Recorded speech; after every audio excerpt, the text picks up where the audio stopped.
estrella de Rocío López.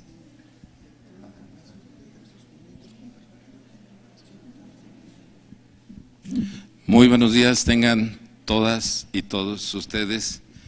Agradecerles a nombre de nuestra directora Tania Aide Torres Chávez, que en este momento está en una reunión virtual también, pero se incorpora en unos minutitos más para saludarles. Tenemos la presencia de la maestra Estrellita del Rocío López Maciel, quien el día de hoy nos hará el honor de hablarnos tanto a todos los aquí presentes, alumnos, alumnas, algunos maestros, docentes y personas que nos honran con su presencia, así como a todas las personas que nos están viendo en la transmisión de nuestras redes sociales de la Facultad de Derecho. La doctora Tania Aide Torres Chávez, directora de nuestra Facultad de Derecho y Ciencias Sociales de la Universidad Michoacana de San Nicolás de Hidalgo, les agradece por mi conducto su presencia y que nos estén viendo en las redes sociales, así como también les manda un saludo y un reconocimiento por ese interés para esta temática que la maestra Estrellita hoy abordará. Ella nos hablará de lectura de textos jurídicos con perspectiva de género, los 6 pasos de Alda Facio. Considero que son temas muy actuales y que nos va a ser de gran utilidad a todos los aquí presentes y a todos los que nos honran acompañándonos en nuestras redes sociales de nuestra escuela. Maestra Estrellita, yo puedo decir que tiene 23 años en la Casa de la Cultura Jurídica de la Suprema Corte de Justicia de la Nación, con sede aquí en nuestra ciudad de Morelia y el estado de Michoacán. Es de casa y no me pasaron síntesis curricular para presentarle, pero si usted nos apoya, maestra, pues nos ilustrará con esos conocimientos tan interesantes que en cada charla, en cada plática nos transmite. Sea usted bienvenida a nombre de nuestra directora, su gran amiga, la doctora Tania Aide Torres Chávez, y es el micrófono todo suyo. Muchas gracias por apoyarnos. Sí. ¿Trabajo con esto? ¿Trabajo con el que sea? Bueno, muy bien. Pues muchísimas gracias, muy buenos días tengan todas y todos ustedes. Gracias, maestro, como siempre. Y sí, efectivamente, me siento como de casa.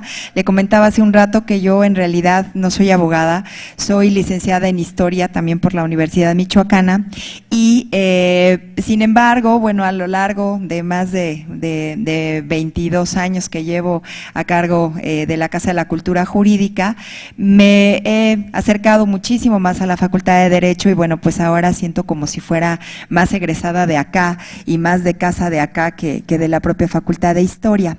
Y bueno, pues comentarles que en relación con este tema, con el tema de la perspectiva de género, a lo largo de varios años he ido trabajando estas temáticas y bueno, si ustedes se han acercado alguna vez a las actividades que realiza la Casa de la Cultura Jurídica, se van a dar cuenta de que una buena parte de lo que la Casa hace recientemente es transmitir información de este tipo, sobre la perspectiva de género, sobre la perspectiva de derechos humanos, que es fundamental para que podamos tener una comprensión del derecho como es actualmente. La Suprema Corte de Justicia de la Nación, bueno, pues ha tenido un discurso bastante insistente en el tema de trabajar sobre estas 2 perspectivas que al final de cuentas pueden ser también una misma y que implican una deconstrucción de nuestras ideas, de nuestra forma de entender el derecho, porque ya no solamente estamos hablando desde una perspectiva única o supuestamente universal y abarcadora de todos y de todas, sino que ahora estamos hablando de una perspectiva que tiene que tomar en consideración a las personas en sus individualidades y en sus particularidades, sobre todo cuando son parte de determinados grupos de la sociedad. Entonces, bueno, pues una de las primeras cosas que tenemos que hacer es reconocer que el derecho hasta ahora ha sido profundamente machista. Inclusive el derecho que se genera, digamos, con este ámbito de derechos humanos y todo esto, ha sido muy machista. Y ha intentado incluir, digamos, a las mujeres así como de refilón, como de, bueno, ahí va el parche, le agregan la palabra mujer y ya dicen, ya está incluyente y con perspectiva de género, y no es así. Como vamos a ver a lo largo de esta charla, vamos a observar que la perspectiva de género no solamente incluye agregar a las mujeres que habíamos sido invisibilizadas del derecho en este ánimo de universalidad, de sujeto único, etcétera, que al final de cuentas era masculino, ¿no? Entonces, bueno, la idea es justamente proponer esta nueva perspectiva que, por cierto, ya tendríamos que llevar añitos trabajándola, pero nos hemos tardado en esto, todas las instituciones hemos tenido algunas deficiencias en este sentido. Y bueno, para empezar, les voy a platicar una pequeña anécdota que me ocurrió hace algunos meses. Una de las actividades que realiza la Casa de la Cultura Jurídica mes con mes es una conferencia o una charla o una mesa redonda, en fin, que se llama Día Naranja y que alude al día para la eliminación de todas las formas de discriminación, de violencia contra las mujeres. Y entonces estábamos hablando justamente de la situación que implica la violencia contra las mujeres. Y cuando ya concluimos la charla, un abogado levanta la mano, era una actividad virtual, levanta la mano y pregunta si todo esto que yo acababa de plantear se podía decir también desde el derecho. Y yo me quedé así como, ¿cómo desde el derecho? A ver, acabo de hablar de convenciones internacionales, acabo de hablar de sentencias de la Corte Interamericana, de la Suprema Corte de Justicia de la Nación, acabo de hablar de la Ley General de Acceso de las Mujeres a una Vida Libre de Violencia. Acabo de hablar de sentencias, en fin, de todo esto, y a él le había parecido que yo no estaba hablando desde el derecho.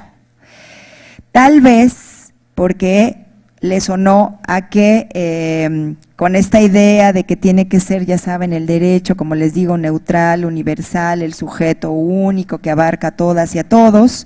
Entonces, a veces, desde lo que se plantea desde otras perspectivas, porque no solamente es la perspectiva de género, sino también es la perspectiva multicultural, la perspectiva de la discapacidad, todas estas perspectivas que no estaban incluidas propiamente en el derecho, ahora se perciben como alguien que está por allá diciendo, ¡hey, oigan!, ¿no? Entonces, creo que es muy importante entonces que vayamos trabajando en esto y, como les digo, nos hemos tardado. Porque les voy a hacer un pequeño, muy breve recordatorio. ¿Qué es lo que dice el artículo 3 de nuestra Constitución? Dice que la educación que imparte el Estado tenderá a desarrollar armónicamente las facultades del ser humano, y etcétera, etcétera. Y una de las cosas que dice en su apartado 2 es: el criterio que orientará a la educación se basará en los resultados del progreso científico. Aquí hago un énfasis. Luchará contra la ignorancia y sus efectos, las servidumbres, los fanatismos y los prejuicios. Toda la visión machista de estereotipos de género, etcétera, implican estos prejuicios, implican ignorancia, implican efectos graves que puede tener esta ignorancia. Y por otro lado, todo esto, o sea, todo lo que tiene que ver con la perspectiva de género, con la perspectiva feminista, con la teoría feminista del derecho y demás, es parte del progreso científico que no se ha integrado a las instituciones educativas de nivel superior, por ejemplo. Entonces, porque hay congresos, hay convenciones, hay publicaciones, si ustedes se ponen a checar perspectiva de género, teoría feminista, van a encontrar miles y miles y miles de artículos, libros, ponencias, en fin, una serie de cosas que son parte del trabajo académico, que son parte, que están evaluadas, que están arbitradas, que son parte del trabajo científico, que hacen muchísimas personas, no solo mujeres, también hay algunos hombres, como los que trabajan, por ejemplo, los estudios de masculinidades y todo esto. Y todo eso ha quedado fuera, en su mayoría, de las instituciones educativas. ¿Qué es lo que dice la Ley General de Educación Superior? Bueno, dice que tiene que tener un pensamiento crítico, que la formación tiene que tener pensamiento crítico a partir de la libertad, el análisis, la reflexión, la comprensión, el diálogo, la argumentación, la conciencia histórica y el conocimiento de las ciencias y las humanidades. El pensamiento crítico de género, el pensamiento crítico feminista es uno de los más críticos, porque justamente de lo que trata es de ir hasta la raíz de lo que genera este conocimiento, por ejemplo en el derecho, para volverlo a armar de manera que incluya de manera efectiva a todas las personas. Entonces, bueno, también insiste en que la Ley General de Educación Superior, que tienen que agregarse los resultados del progreso científico, etcétera, pues repite lo que dice el artículo 3º constitucional. Otra de las cosas es que habla de la construcción de relaciones económicas, sociales y culturales basadas en la igualdad entre los géneros. Y además dice que tiene que respetar los derechos humanos. Además, agrega que tiene que combatir todo tipo y modalidad de discriminación y violencia, con especial énfasis en la que se ejerce contra las niñas y mujeres, además de fomentar la igualdad sustantiva entre mujeres y hombres. Yo quisiera preguntarles, por ejemplo, aquí en la Facultad de Derecho, ¿cuántos y cuántas de ustedes en sus bibliografías tienen autoras mujeres? De los libros que se les dan, de los clásicos o de los no tan clásicos, ¿cuántos y cuántas han visto mujeres en las bibliografías? ¿No? ¿Alguna que otra? Ajá. Bien, y de esas mujeres, ¿cuáles son feministas? Estudiosas feministas que tengan una perspectiva feminista del derecho. Yo creo que no las hay, aunque hay especialistas en este tema, en todas las materias, porque creo que esto es una situación que tenemos que trabajar de manera conjunta en todos los espacios. Además, bueno, entre otras cosas también, en su artículo 9, la ley dice que se debe incorporar la transversalidad de la perspectiva de género en las funciones académicas de enseñanza, investigación, extensión y difusión cultural. Parte de lo que está haciendo ahora la Facultad de Derecho al invitarnos a hablar sobre este tema es justamente atender a este artículo 9 de la Ley General de Educación Superior. Y además, bueno, también habla de la realización de acciones formativas y de capacitación a toda la comunidad de las instituciones en materia de derechos humanos, así como de la importancia de transversalizar la perspectiva de género. De manera que yo con esto, pues por supuesto, celebro muchísimo el hecho de que estemos teniendo esta charla el día de hoy para poder justamente atender, porque es una preocupación de todas las instituciones, algunas menos, otras más, justamente hacer los ajustes que se requieran para poder comenzar a trabajar en esta temática. Ahora, rápidamente les comento cuáles han sido, por ejemplo, algunas de las aportaciones del feminismo y de la teoría de género, que también tiene que ver mucho con esto, al estudio, al derecho, a lo que ahora ustedes están dedicándose. Entre otras cosas, una construcción del concepto de igualdad entre hombres y mujeres, pero además se ha problematizado de una manera muy interesante, muy amplia, muy diversa, el concepto de igualdad y el concepto de no discriminación. Y esto ha generado una enorme riqueza que también ha servido para entender otras cuestiones, a otros grupos sociales, etcétera, porque estos conceptos pues, son para todas y para todos. Otra de las cuestiones que son aportaciones también del feminismo, pues es la participación política de las mujeres. Hasta hace poco, ustedes lo saben muy bien, no teníamos derecho al voto y bueno, dentro del derecho, dentro de las leyes se ha ido cada vez aumentando un poquito y un poquito más la presencia de las mujeres, no sin sus diversas dificultades, pero ahí va, ¿no? Y eso también es aportación del feminismo. El tema de la potestad marital sobre la mujer. Ustedes no nacían, yo creo, todavía, pero por allá en el año 2000, más o menos, en el Código Civil, porque no había código familiar, se establecía que si una mujer quería salir a trabajar fuera de casa para ganar dinero, tenía que tener la autorización de su marido y además tenía que haber cumplido previamente con las labores de su casa. Así lo decía el código. O sea, no era alguna ocurrencia que tuvo un señor de por ahí, que no, eso estaba establecido en la ley. Esa potestad marital sobre las mujeres, aunque aún prevalece en algunos espacios y en algunas leyes, ya no es válida. Y eso es un logro justamente de estos estudios. El acceso universal a la educación, el hecho de que todas ustedes puedan estar aquí el día de hoy, tiene que ver con este trabajo. El derecho a la autonomía corporal, a los derechos sexuales y reproductivos, la revisión de las condiciones laborales y de seguridad social, la inclusión de las relaciones sexuales forzadas matrimoniales dentro del concepto de violación.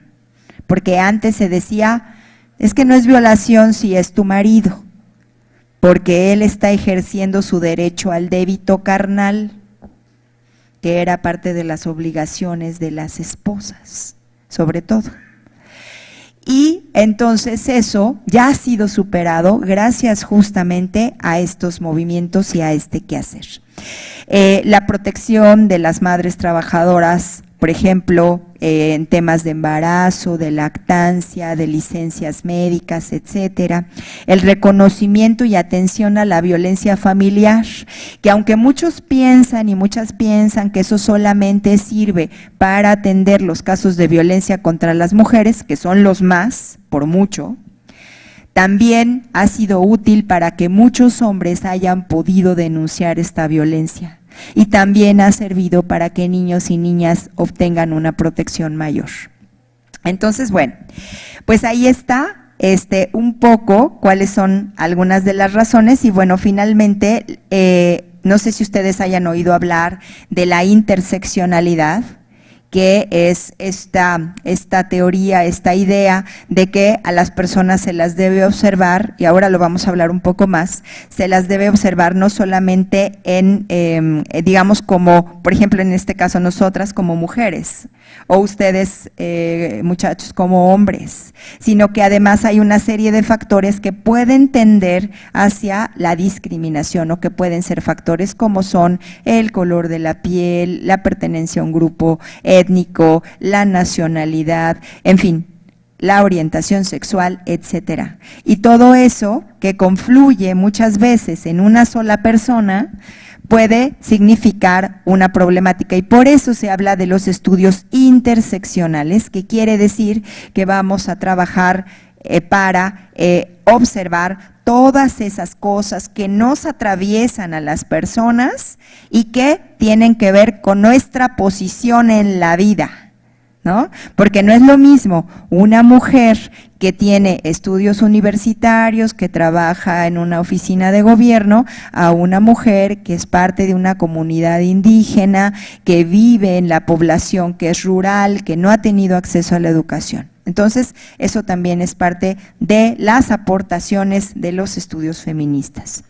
Finalmente, para terminar esta parte, quiero comentarles que también los tratados internacionales, muchos, por ejemplo, la famosísima Declaración Universal de los Derechos Humanos, es hechura, es trabajo que realizó una mujer, que fue, digamos, la que promovió, la que generó, la que conjuntó los esfuerzos, Eleanor Roosevelt, y que en esa construcción participaron muchísimas mujeres de quienes no sabemos sus nombres.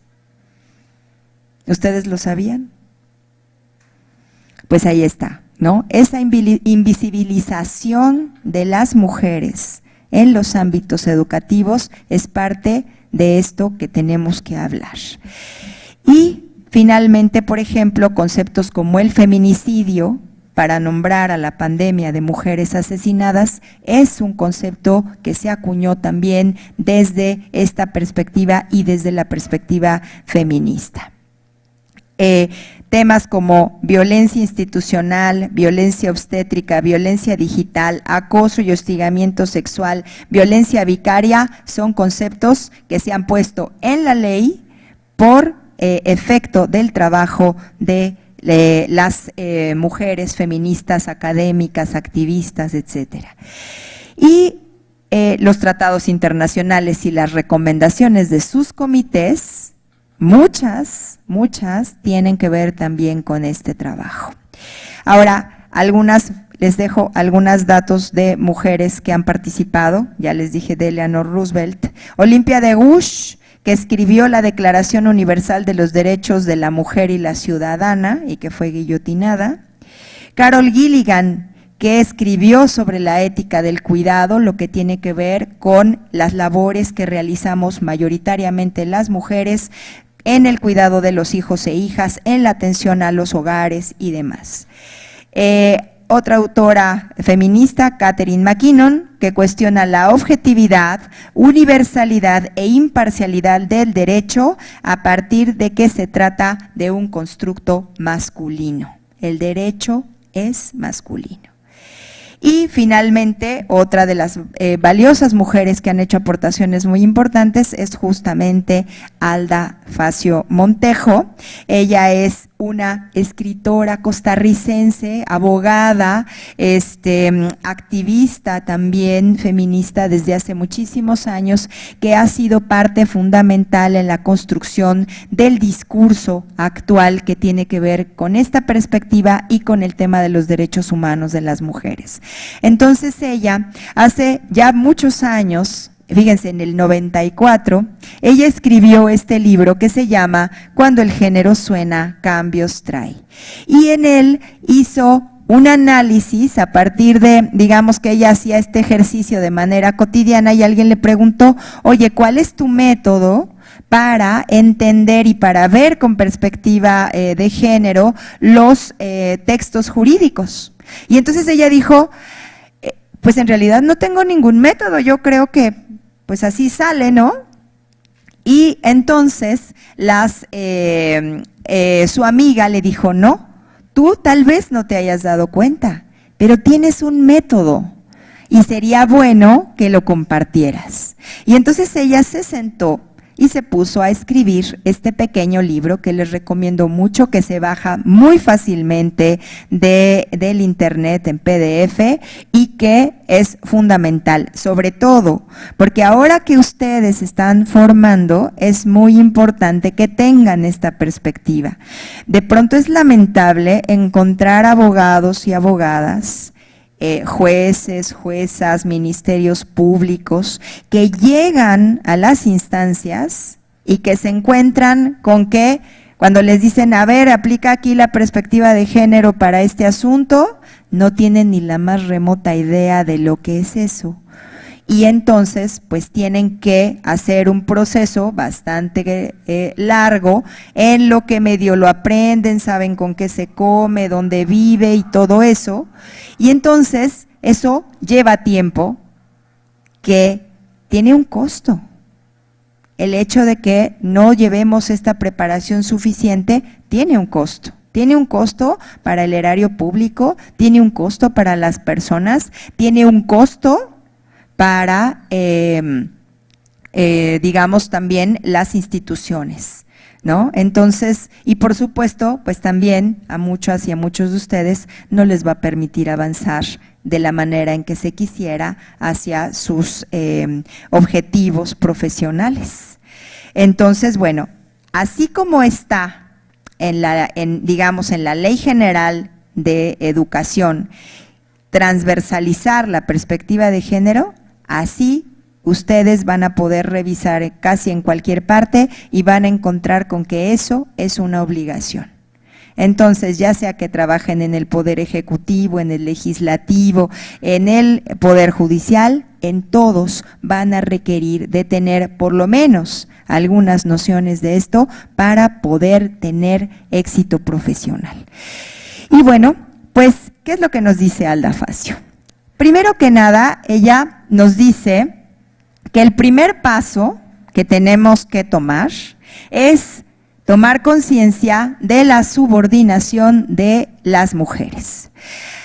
Esto, dice ella, incluso en su libro, dice, yo aquí no voy a hablar de eso porque está más que documentado. Más que documentada la discriminación, la subordinación y la opresión que han vivido históricamente las mujeres. Lean la Biblia, lean lo que escribieron los grandes pensadores ilustrados al respecto de las mujeres, lean algunos de sus autores y revisen cuántos de ellos mencionan a las mujeres y de qué manera lo hacen. Por ejemplo, ¿no? Pienso en Voltaire. Creo que todos tenemos una idea de quién es Voltaire, ¿no? Bueno, pensador, ilustrado, o sea, no crean que era el señor que iba pasando por ahí, que se le ocurrió el machín de las redes sociales, que, en fin, no. Voltaire, por ejemplo, dijo, amo a una mujer estúpidamente silenciosa, ¿no?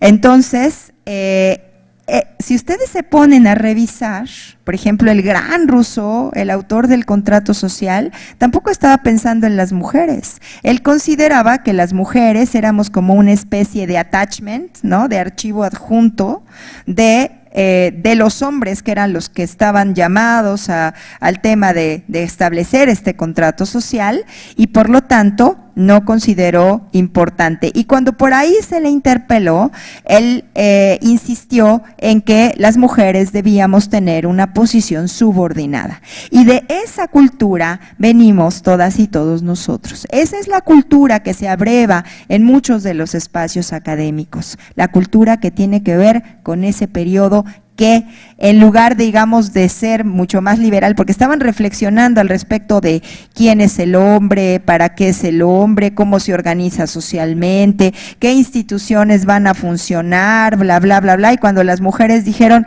bueno, nosotras también, y dijeron, ustedes se callan, ustedes son parte de la naturaleza, ustedes sean bonitas y concrétense con eso y atender a sus maridos. Eso fue lo que dijeron casi en su mayoría, salvo 2 o 3 excepciones, los varones ilustrados cuando se trató de también considerar a las mujeres como sujetas de derecho, como firmantes, digamos, de este contrato social.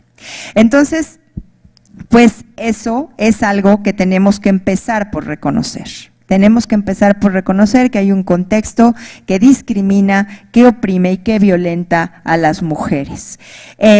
Por ejemplo, también otra de las cosas que tenemos que aprender, pues es el concepto de género. ¿Qué es el género? No sé si alguien acá sepan de qué se trata. El género es la construcción cultural y social que se hace a partir de la materialidad del sexo.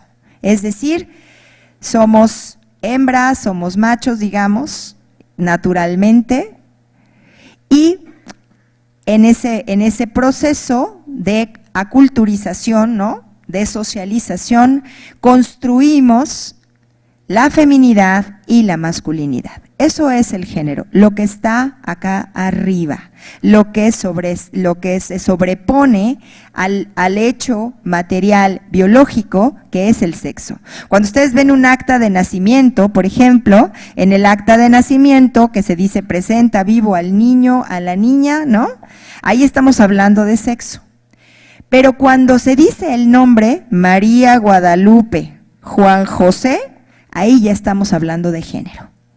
Ahí ya estamos hablando de el atributo, que en este caso será un hombre que tiene que ser masculino o un hombre que tiene que ser femenino a la persona, ¿no? Hay incluso algunos papás que en este ánimo de no entrar en esa discusión, sobre todo pues papás modernos y mamás modernas, dicen yo le voy a poner un nombre que sea como neutro, ¿no? Alex. Bueno, Alex, y ahí va, ¿no? Digamos, vamos pensando en sustraernos a lo mejor un poco a esta construcción de género, que además es opresiva para todas y para todos, porque nos impone conductas, porque nos determina qué es lo que te va a tocar en la vida. Entonces es opresiva para todas y para todos, puede incluso llegar a ser violenta, pero normalmente, en este caso, quienes hemos sufrido mucho más esa opresión, pues hemos sido las mujeres. Ahora, el género no es abstracto ni es universal.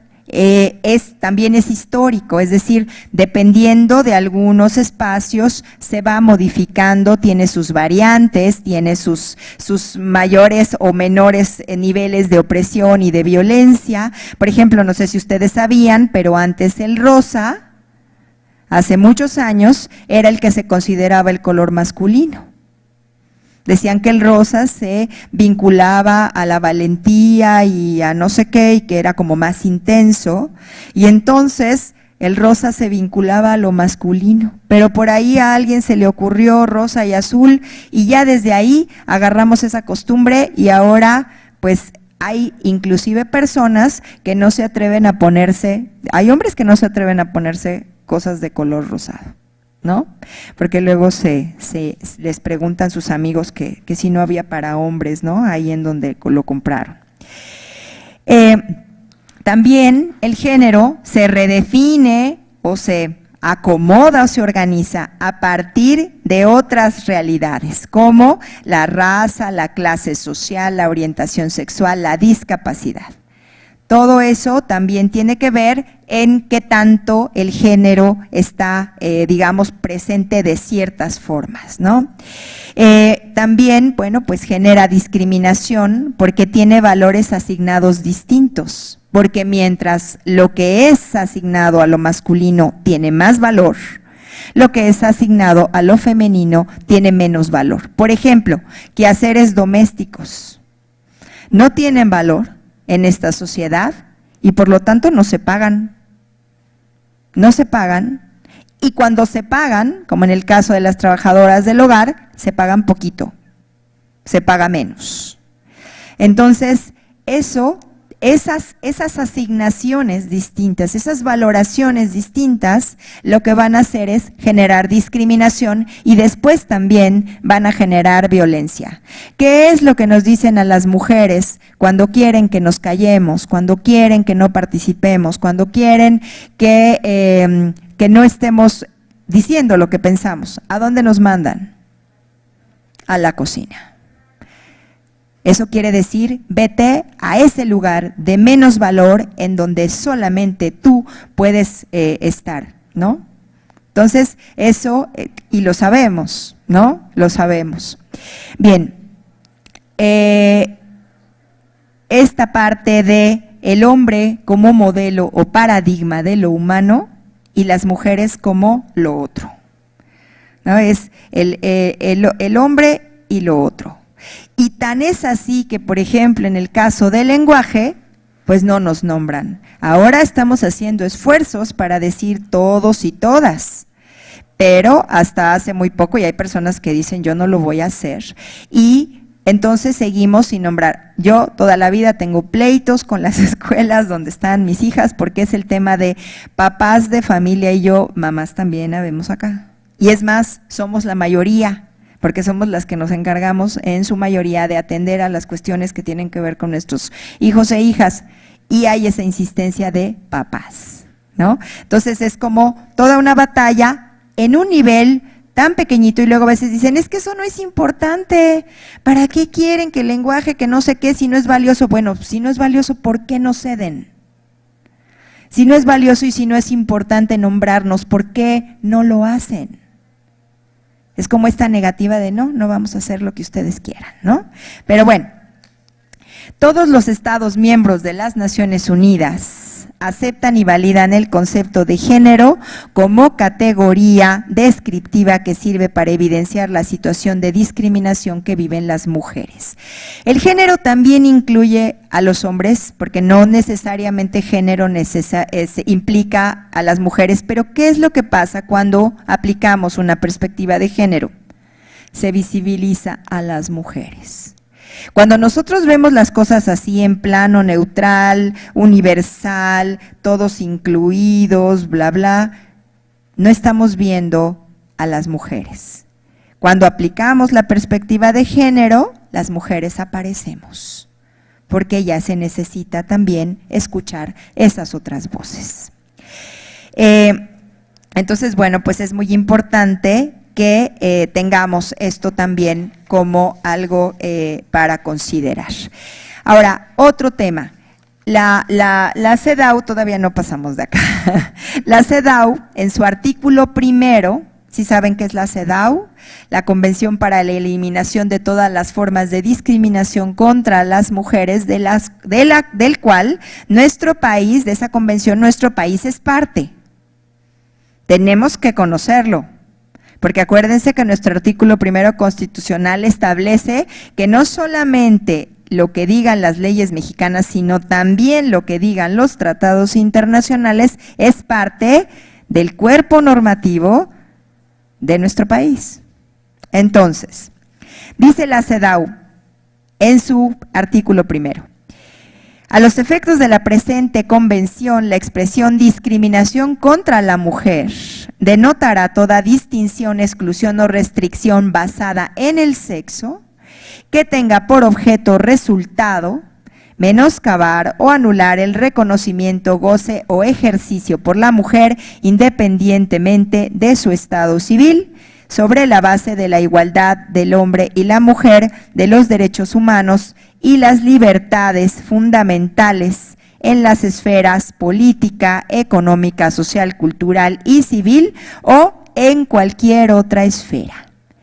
Esta es la definición que legalmente hay que atender. A esto es a lo que hay que atender, porque luego hay unas que dicen discriminación, pues que no se le permite el acceso a ciertos derechos. No, esta es una descripción amplia, una definición amplia de lo que puede significar la discriminación, para que también no lo frivolicemos. A veces ocurre que ya con el hecho de que, bueno, hoy no le voy a hablar al amigo tal o no voy a invitar a fulanita a la fiesta, y ya se empieza a hablar de es que me están discriminando. No, discriminar implica todo lo que les acabo de decir. No significa necesariamente que solamente te hacen el feo, ¿no? O sea, te dicen, bueno, no te voy a invitar a mi fiesta.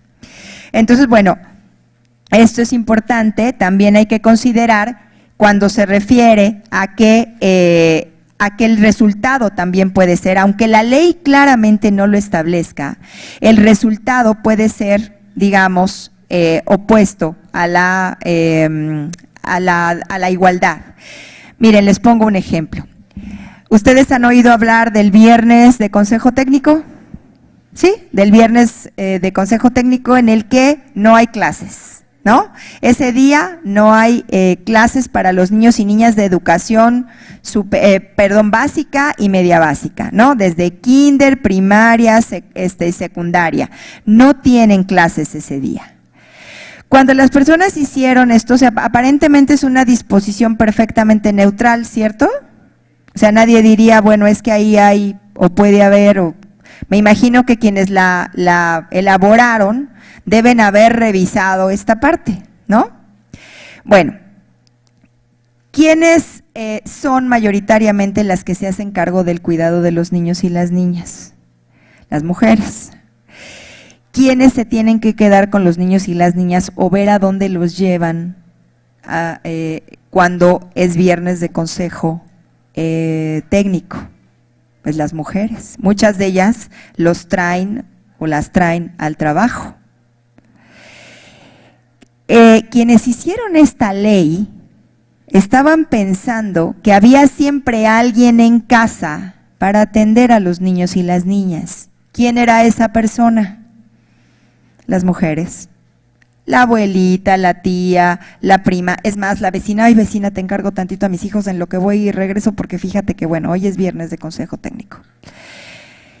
Entonces, eso significa que en sus resultados, esta disposición, esta normativa, no vio a las mujeres o las vio de una manera estereotipada, es decir, como amas de casa.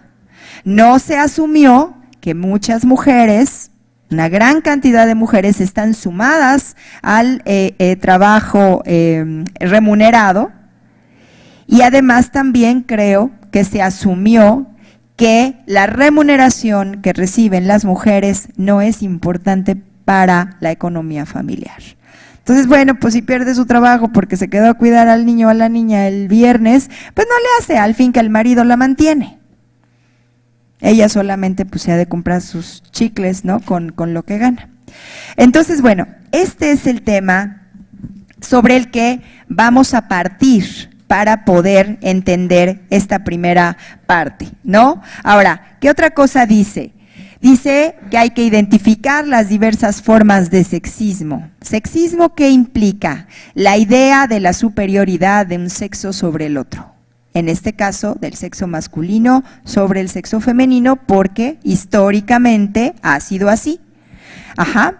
Entonces, dice incluir estas formas de sexismo que excluyen, invisibilizan o subordinan a las mujeres. ¿Cuáles son? Por ejemplo, el androcentrismo, es decir, todo se centra en los hombres. Cuando hablamos de la humanidad y decimos, es que el hombre ha hecho grandes tareas, y decimos, bueno, pues también ahí habíamos mujeres, ¿no? Pero que se subsuma a lo femenino en lo masculino, en lo que hacen los hombres, es parte de este androcentrismo. Poner al hombre varón en el centro de el mundo, de la historia, de todo, como si lo demás no existiera o fuera subalterno. La sobregeneralización y sobreespecificación, por ejemplo, esta parte que es tan común, que estás hablando de estadísticas y dices el 90% de la violencia tal y bla, y te dicen, bueno, no, es que yo conozco una señora que sí le pega a su marido, ¿no? Y entonces esa señora se convierte en más que el 90% de la población, ¿no? O tal cosa, ¿no? Porque eso es bastante común. Entonces, hay que tener también cuidado con eso. La insensibilidad al género, ese es otro de los temas que tienen que ver con el sexismo. Es decir, esto que digan, es que no es una cuestión de género, es de gente buena contra gente mala, ¿no? Seguro lo han escuchado y lo han visto porque, bueno, pues a muchos se les ocurre. Entonces, no, es una cuestión de género. Cuando ustedes voltean a ver las cifras, se pueden dar cuenta inmediatamente que es una cuestión de género. Yo tengo un tema también sobre el que trabajo que tiene que ver sobre la criminalidad. Y la criminalidad obviamente también tiene tiene que ver con el género. ¿Ustedes saben cuántas personas, varones hay internas en el David Franco Rodríguez más o menos a esta hora del día de hoy? 2.500, 2.700. ¿Saben cuántas mujeres hay? Un poquito más de 200. ¿De qué nos habla eso? Eso no es cuestión de género. Tiene que ver con la construcción de la masculinidad. La criminalidad es mucho mayor en los hombres, tiene que ver con la construcción de la masculinidad. Cómo estamos educando, cómo estamos formando, por eso también nos tiene que importar el género a los hombres. Porque tiene que ver con eso, por qué delinquen los hombres. Y más ahora que muchas de las acciones que se habían visto como normales y como que no eran motivo más que de asuntos privados, como la violencia familiar, la violencia digital y todas esas cosas que también se están ya poniendo, por ejemplo, en los códigos penales, pues eso va a implicar también más hombres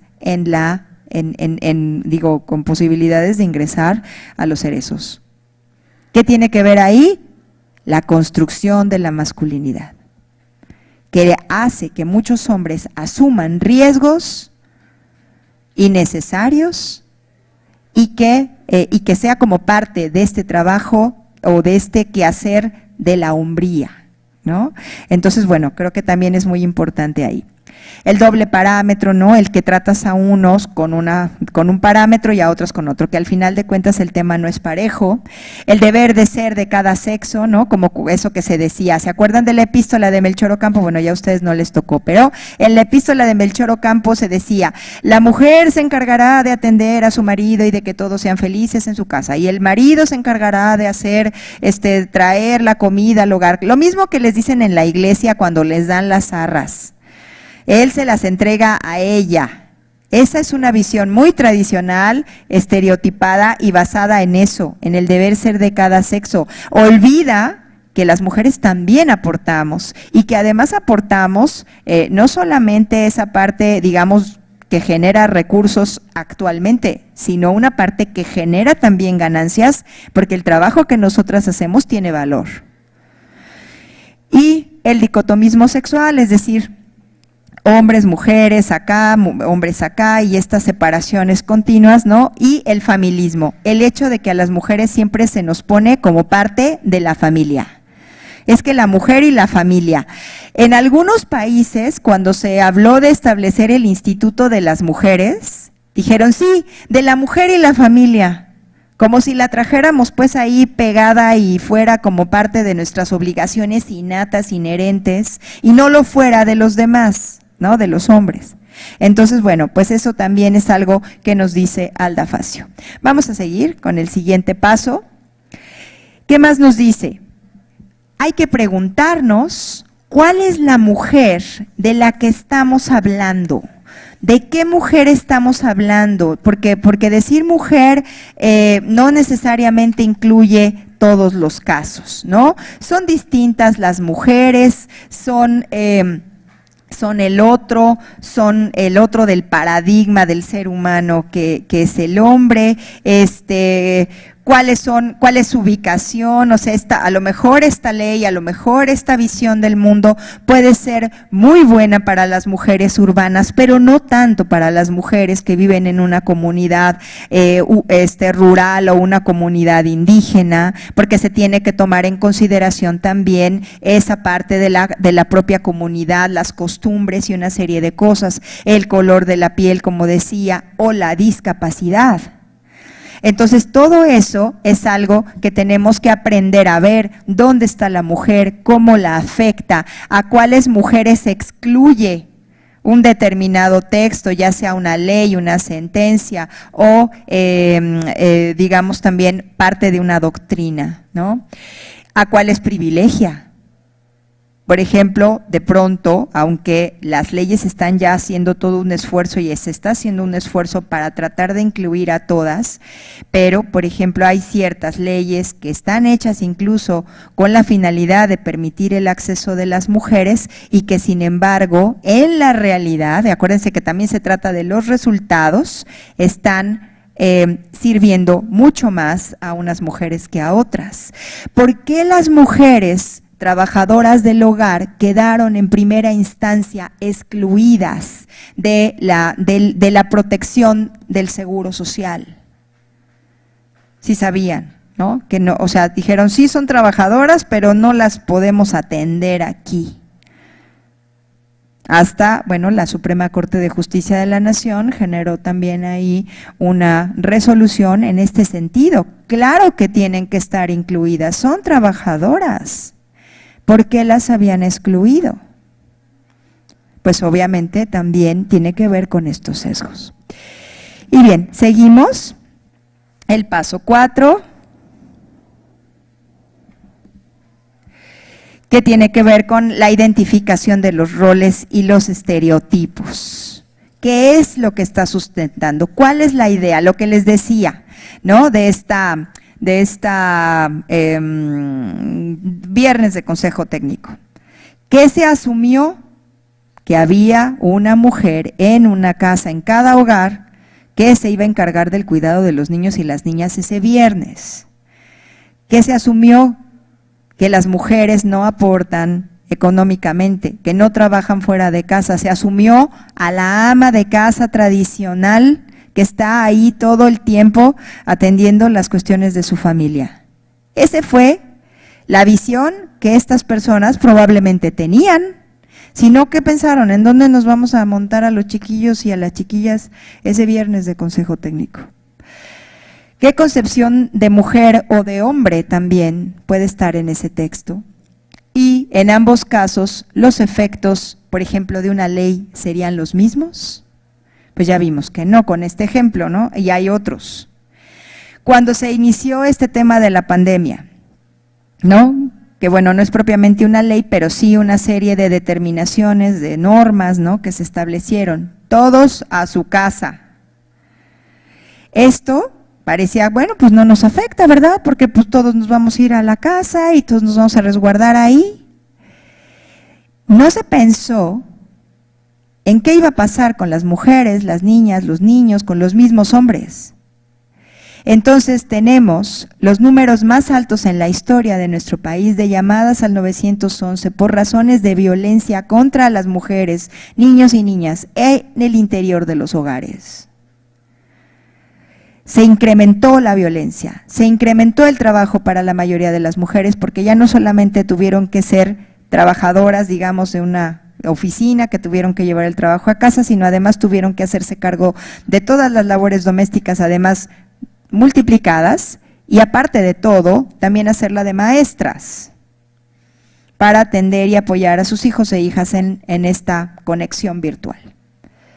Entonces, cuando se dijo, todos váyanse a su casa, ahí estarán resguardados.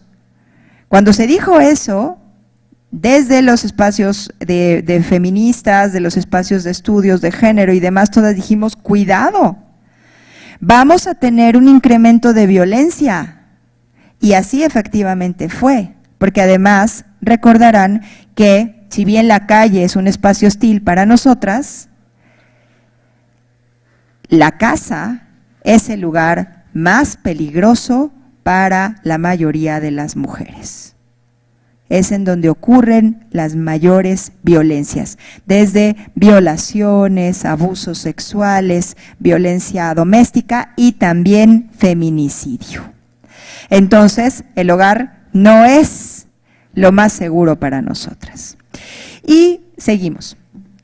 ¿Qué también nos dice? Que hay que analizar la influencia entre estos diferentes componentes. El componente formal normativo, es decir, la ley, la doctrina o alguna otra, digamos, texto jurídico, ¿no?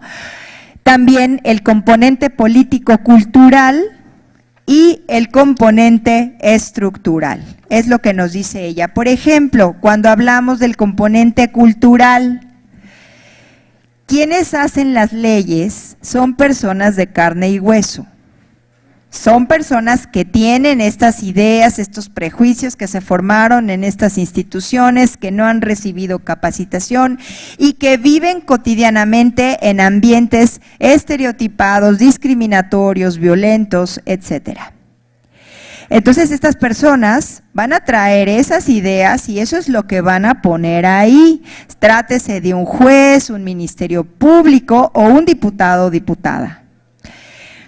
También las tradiciones o costumbres que son valoradas en un determinado lugar, en una determinada población, no necesariamente estamos hablando de cuestiones así como folclóricas o tal, sino que para muchos y muchas, por ejemplo pensando en quienes están en el poder legislativo, es estirar como demasiado las cosas, ¿no? Cuando se dijo, bueno, es que las trabajadoras del hogar van a quedar fuera de la protección del seguro social, estaban pensando en, híjole, ¿cómo le hacemos, no? Si estamos acostumbrados a que la persona que es empleada del hogar es, ay, eres como de la familia, ¿no? Y tú no te preocupes, aquí puedes comer, mira, también, allá en ese lado, pero también. Entonces, esa es la visión que tenía ese legislador. Ay, pero ¿por qué? ¿Cómo le vamos a esa mujer que es como de la familia, cómo le vamos a poner en el seguro social? Pues si ya le dan de comer, ¿no? Entonces, eso es lo que también nos dice Alda Facio. Estas costumbres y tradiciones a veces son difíciles de romper. Por eso es importante que desde que estamos estudiando, y si algunos de ustedes llegan a ser asesores o asesoras de diputados, pues acuérdense de esta perspectiva. La doctrina jurídica que está más valorada o de moda en un determinado momento, pues también va a tener una mayor influencia, y también es importante el conocimiento y uso que la gente común y corriente haga de las leyes, que va eso a ir demostrando cuánta es su efectividad. Por ejemplo, y ella pone el ejemplo del caso de las leyes para penalizar el aborto, que son prácticamente letra muerta, porque muchísimas mujeres abortan cotidianamente, haciendo totalmente caso omiso de que ahí existe una ley que lo penaliza. Y que además, bueno, ya está dicho que no debe de ser, ¿no? Entonces, todo esto es lo que ella dice, no debemos olvidar cuando estemos frente a un texto jurídico. En este texto jurídico conviven este componente que es la letra propiamente de la ley o de la doctrina o de la sentencia, pero está también estos otros y el componente estructural que tiene que ver con esa perspectiva, con esa estructura fuerte, firme, que es muy difícil de romper, pero que en la medida en que vayamos haciendo un trabajo, vamos a ir pudiendo romper eso, ¿no? Por ejemplo, una mujer es víctima de violencia en su casa, va, denuncia, no le hacen caso, ay señora, ¿por qué no le hizo las tortillas a su marido como le gustan? Bueno, ok, insiste, lo consigue, bueno, ay, ¿qué cree? Es que no hay una ley que exactamente diga eso que usted dice. Bueno, vamos a trabajar en una ley. Ok, se hace la ley. Bien, ya estamos, otra vez. Ok, ¿sabe qué? Tenemos algunas dificultades, no es en esta oficina, vaya a aquella. Ok, bueno, ya estoy en esta otra oficina, ahora, ¿qué vamos a hacer? Bueno, pues, ¿qué cree? Que hoy no se presentó, que hoy no vino, que tal. Eso se llama violencia institucional y de hecho conozco a la mujer de la que les estoy hablando. Y ella tuvo que mover cielo y tierra para lograr esta sentencia condenatoria a su expareja por violencia familiar, que además tengo entendido que son muy pocas las que llegan a darse, por ejemplo, en la Ciudad de México. Estamos hablando de violencia física que ella vivió por un individuo, por su pareja, acostumbrado en este entorno cultural en donde hay este tipo de cuestiones. Además, la violencia institucional, no solamente legislativa, sino también por parte del Poder Ejecutivo, y luego pues ya llegó finalmente a sentencia y el juez le da la mínima. Eso se llama estructura. Esa es la estructura patriarcal que hace a veces muy difícil, pero lo que podemos hacer con esto es pues irle haciendo un poquito de mella para que no siga siendo esta estructura tan firme, tan fuerte, que en otro momento hubiera sido, señora, pues ni modo, si su marido la golpeó, pues váyase a su casa y ahí pídale perdón y ya tranquilícese porque pues bueno, ¿no? Y ya, hasta ahí hubiera quedado. Eso es la estructura firme. Cuando nosotras hacemos este tipo de cuestionamientos, estamos pegándole a la estructura, poquito si quieren, pero estamos haciendo eso. La ley Olimpia, por ejemplo, no se reconocía la violencia digital. Ahora sí, ahora sabemos que compartir esa información privada, que estar acosando, que el hola hermosa, buenas noches, ¿cómo estás? Dame tu número telefónico, ¿cuál es tu WhatsApp? Que todas sabemos, ¿no? Que inclusive a veces que estamos en la madrugada por ahí en el Facebook, hasta nos mandamos ese mensaje, ya duérmete porque ahorita va a salir el hola hermosa, ¿cómo estás? Porque ya sabemos que eso nos pasa y es como de, ay sí, cierto, ya. Y sí, al ratito aparece. Entonces, bueno, esto que antes era normalizado, ahora por lo menos se cuestiona, ahora por lo menos se ve mal. Y ahora sabemos, quienes tenemos alguna noción, digamos más, que es un delito o que puede llegar a ser un delito. Entonces, pues todo eso es parte de esa estructura que influencia ese componente formal, que a su vez, entonces si nosotros vamos haciendo mella en eso, vamos a ir haciendo que esto avance y funcione para bien, por la igualdad, por la democracia, por los derechos humanos. Adelante. Finalmente, el último paso que nos dice Alda Facio es, ya que tú captaste todo esto, ya que tienes esta conciencia, ya que lograste aprender todo eso, dejar atrás tus prejuicios, ideas preconcebidas, tu ignorancia en el tema, ahora difunde, ahora háblalo, ¿no? Ampliar la conciencia, hacer colectiva esta idea y eso nos va a llevar de nuevo al punto número 1. Entonces aquí yo de hecho les comento, esta imagen que ustedes ven ahí es el logo de una organización guanajuatense que se llama Las Libres.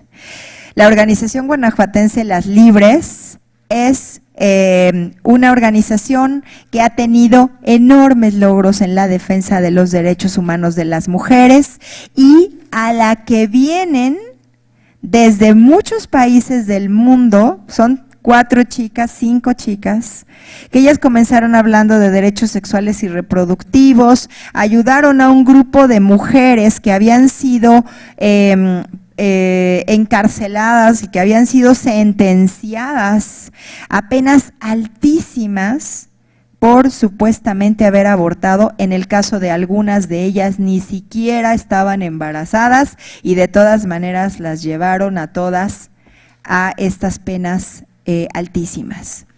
Ellas hicieron este trabajo a partir pues de todo esto, ¿no?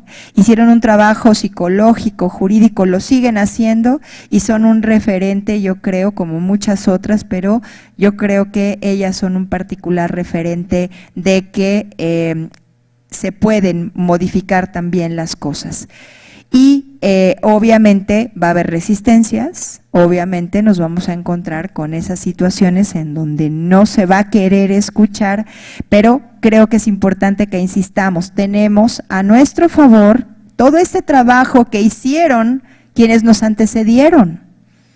Tenemos las convenciones, tenemos las leyes, tenemos todo para poder insistir y seguir exigiendo que siga habiendo estos cambios en aras pues de una mejor vida, en aras de armonía, en aras de no violencia, en aras de no discriminación, de una mayor igualdad y al final de cuentas pues de que todas y todos seamos felices, que es de lo que entiendo que se trata la vida. Entonces pues muchísimas gracias y quedo a sus órdenes.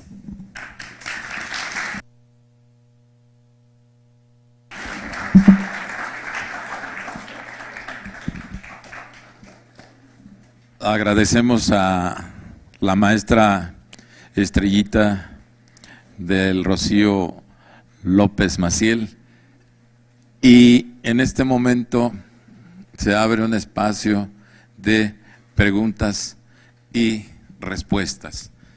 Claro que los últimos que llegaron, bueno, se preguntarán pues de qué se trató, pero los que sí tenían ya desde el inicio de esta brillante conferencia de la maestra Estrellita, pues podrían preguntar, y los que acaban de llegar, pues alguna inquietud les tuvo que quedar, y nos gustaría, lo digo a nombre de nuestra conferencista y a nombre de nuestra facultad, que pudieran hacer alguna pregunta, algún comentario importante.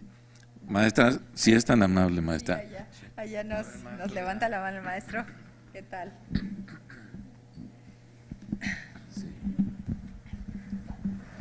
¿Qué tal? Muy buenas tardes a todos, a todas. Muchas gracias, maestra, por su conferencia. Yo pasé antes, llegué temprano a mi clase porque íbamos a hacer examen y la pude escuchar cuando empezó su conferencia unos minutos. Yo tengo una pregunta y queja, no de usted, evidentemente, maestra. Hace una semana, ¿no? Me comentó un amigo, su esposa se acaba de aliviar en el hospital del ISSSTE, y me platicó que justo el día que nació su hijo le estaban marcando del ISSSTE porque necesitaban su permiso para hacer la salpingo y que tenía que firmar un documento donde se daba por enterado, ¿no? Claro que para él pues no hay ningún problema, ¿no? O sea, para él es voy corriendo a firmarlo. Mi pregunta es si nos podría decir qué mecanismos, ¿no?, jurídicos se tienen ante este tipo de violencias desde, ¿no?, los propios hospitales públicos. Por un lado, mecanismos, pero también cómo podríamos difundir estos mecanismos para que se utilicen y hacer conciencia en hombres y mujeres, ¿no?, de que tienen estos derechos y que está mal, ¿no?, lo que hacen los hospitales desde esta perspectiva. Muchas gracias, maestra, y felicidades. Gracias, maestro. Híjole, pues eso es bastante común. ¿Se acuerdan que les hablaba, ¿no?, de la potestad marital del marido, o sea, obviamente, sobre las esposas?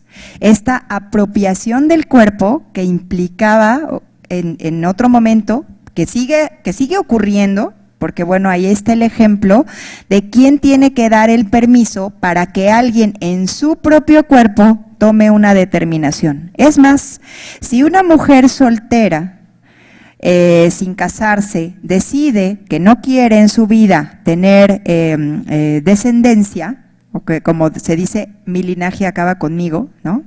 Porque es lo que nos aconsejan ahora, no digamos no quiero tener hijos, digamos mi linaje termina conmigo y así te van a dejar de molestar. Entonces, cuando una mujer quiere que su linaje acabe con ella y va a una institución del sector salud que además realizan estas cirugías de manera gratuita, y bueno, pues además son muchísimas las mujeres que acceden, y les dicen que no están casadas, que no han tenido hijos o hijas y que por lo tanto no se las pueden realizar. Eso no lo pueden hacer las instituciones, porque nadie puede tomar decisiones en relación con el cuerpo que no le pertenece, ¿no? Es como si digo, bueno, ¿sabes qué? Yo creo que me voy a poner a dieta, pero bueno, tú también.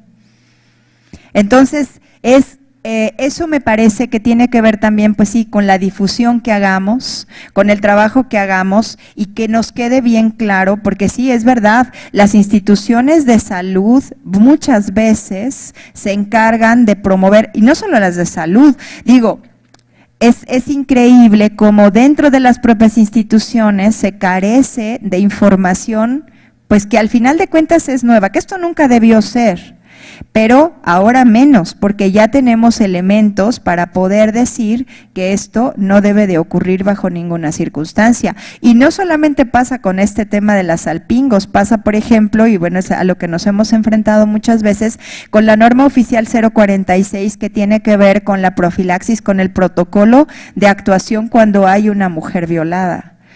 Y ha habido grupos que incluso se han opuesto, porque una de las primeras cosas que se hacen si acaba de ocurrir la violación es que te tienen que dar la pastilla del día siguiente para evitar, digamos, este mal mayor de que aparte de la violación tengas que pasar por toda una situación de un embarazo no deseado.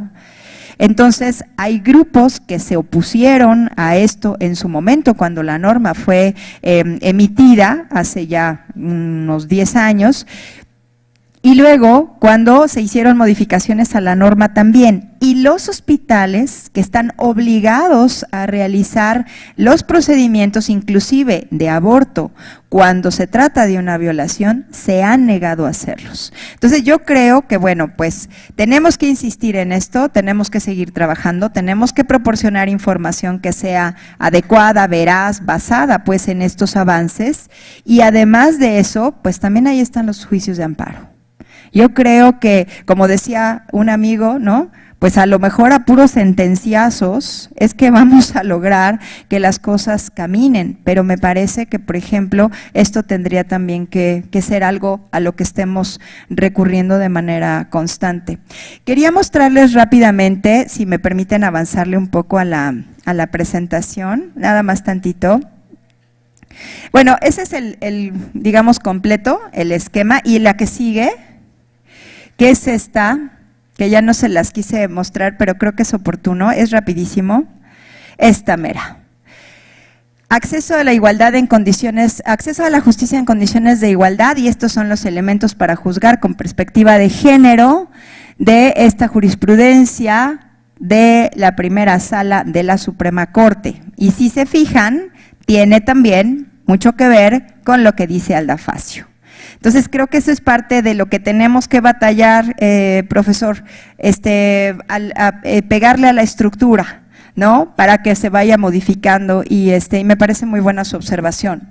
Identificar si existen situaciones de poder, porque esto es importantísimo, las situaciones de poder hay que definirlas. Una relación de poder es entre grupos, por ejemplo, uno históricamente desaventajado y uno que no lo es. Un grupo históricamente desaventajado pues sería, por ejemplo, alguien de una comunidad indígena frente a una persona blanca, europea, ¿no? Entonces ahí se establecen relaciones de poder que están históricamente determinadas. Entonces lo que nos dice esta sentencia, esta jurisprudencia es, lo primero que tenemos que hacer es identificar si hay relaciones de poder. Entre el marido y la esposa hay una relación de poder. Entonces ahí tenemos que identificarla para poder tenerla a la vista cuando estemos trabajando este caso. Cuestionar los hechos y valorar las pruebas, desechando cualquier estereotipo o prejuicio. Es que las mujeres siempre mienten. Es que las mujeres tal. Es que, como le dijeron a una mujer que estaba en un proceso y le dijeron, eres peor que una perra. Se lo dijo el fiscal en su caso en Querétaro hace unos años, porque tuvo un aborto espontáneo, un parto espontáneo, sin haberse bien percatado de qué era lo que pasaba, y el fiscal que estaba, digamos, de esta parte acusadora, así se lo dijo. Esa visión de que nosotras naturalmente sentimos el instinto maternal, por ejemplo, ¿no?, que no es así, es parte de un proceso cultural. En caso de que el material probatorio no sea suficiente para aclarar la situación de violencia, vulnerabilidad o discriminación por género, ordenar las pruebas necesarias. No me quedo con lo que me dan, sigo más, necesito más cosas, porque ya detecté la relación desigual de poder, porque ya estoy detectando que hay ciertos estereotipos o sesgos discriminatorios, entonces necesito más elementos. Eso tendría que hacer el juzgador. Pero el abogado que está ahí también tendría que saber esto para estar ahí detrás. Oiga, ¿sabe qué? Esto no fue suficiente. Con esto a lo mejor no se conforma mi teoría, ¿no? Del caso, qué sé yo, ¿no? De detectarse la situación de desventaja, cuestionar la neutralidad del derecho aplicable, ¿no? Si voy a tener esa ley donde dice que el adulterio es un delito, que ya no lo es que casi ninguna parte, pero todavía quedan por ahí algunas leyes que dicen que el adulterio es un delito y que tiene atenuantes, por ejemplo, un feminicidio tiene atenuantes si es que el marido se entera de una infidelidad o puede estar bajo el influjo de una emoción violenta. Ustedes se acordarán de eso, seguramente, profesor, también usted, maestro, ¿no? Que era lo que validaba a lo mejor un feminicidio, ¿no? Que eso del ramito de violetas es una cosa súper violenta también. Bueno, por ello dice aplicar, pero además dice evaluar el impacto diferenciado de la solución propuesta, o sea, qué resultado va a tener para estas personas, para esta persona, esta sentencia. A lo mejor no va a ser el resultado que se espera, ¿no? Entonces eso me parece que es también lo que nos dice Alda Facio, ¿no? Y luego dice aplicar los estándares de derechos humanos de todas las personas involucradas, especialmente si son niños o niñas. Considerar, dice, que el método exige que en todo momento se evite el uso del lenguaje basado en estereotipos o prejuicios para entonces tengamos un lenguaje incluyente, un lenguaje que visibilice a todas las personas. Eso lo establece la Suprema Corte de Justicia en esta jurisprudencia. Entonces, bueno, pues ahí está. Me parece que de alguna manera también, pues aquí remata todo lo que habíamos un poco comentado respecto de este libro, de Cuando el género suena cambios trae, de Alda Facio, y creo que también es importante que como parte, además de nuestro derecho de las mujeres, a la expresión, a la manifestación de nuestras ideas, al pensamiento, nombremos a las personas, a las mujeres que están haciendo también parte de esta construcción del derecho. Entonces hay que nombrarnos a nosotras también. Por eso me parece que es muy importante que traigamos a colación a mujeres como Alda Facio, que además son mujeres maravillosas que han tenido una historia muy grande, y bueno, pues les recomiendo, hay muchísimos videos de ella en YouTube donde ella aborda todas estas temáticas, y el libro, pues como les digo, está en internet y se puede bajar de manera gratuita sin ningún problema. Entonces pues ahí está la recomendación. También chéquense las sentencias de la Corte.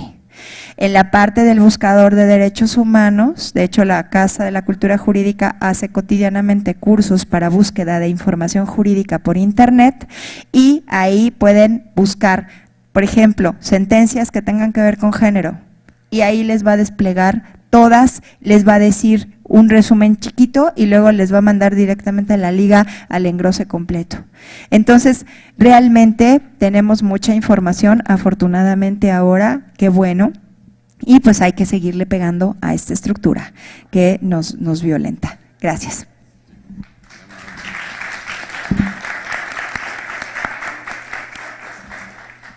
Si no tienen algún otro comentario, alguna otra pregunta, por favor.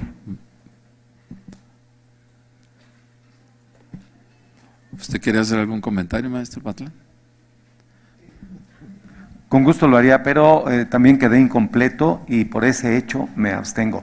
Pero felicidades, felicidades maestra, en lo que yo le escuché, de maravilla, estoy totalmente de acuerdo. Hay que asimilar este lenguaje y adaptarnos a esta situación de igualdad verdadera. Gracias. Gracias, maestro. A continuación voy a proceder a entregarle a la maestra Estrellita del Rocío López Maciel un reconocimiento que le otorga nuestra Facultad de Derecho y Ciencias Sociales de la Universidad Michoacana de San Nicolás de Hidalgo por esa magistral conferencia relacionado con la lectura de los textos jurídicos con perspectiva de género de los 6 pasos de Alda Facio. Voy a dar lectura al mismo y después haré entrega de ese reconocimiento.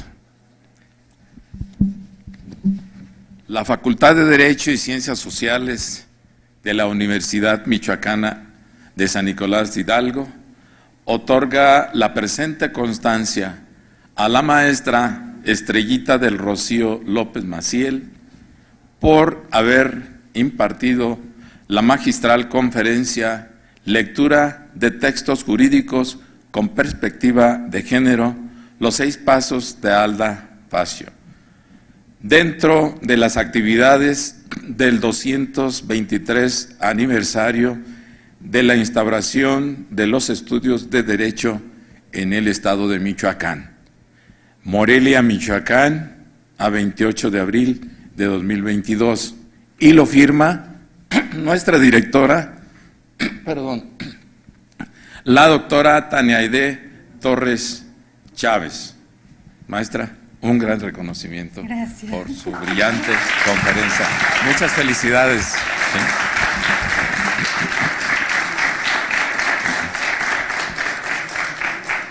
La Facultad de Derecho y Ciencias Sociales de la Universidad Michoacana de San Nicolás de Hidalgo agradece infinitamente a la maestra Estrellita del Rocío López Maciel esta magistral conferencia de lectura de los textos jurídicos con perspectiva de género, los 6 pasos de Alda Facio, así como a todos los alumnos y alumnas que nos han honrado con su presencia en este brillante y majestuoso salón Miguel Mesa de nuestra facultad.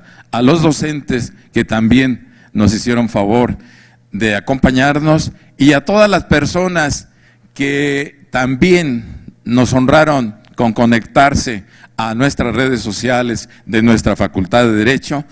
Muchas gracias por haber participado vía internet en esta magistral conferencia. Maestra, que no solamente sea la primera, sino que sean muchas ocasiones que la tengamos aquí, ya que es un tema de mucha actualidad y que pues no conocemos y estamos aprendiendo, ¿sí? Muchas felicidades y felicidades a todos los presentes y a todos los de nuestras redes sociales. Muchas gracias, que tengan feliz tarde. Procuren ser felices, por favor.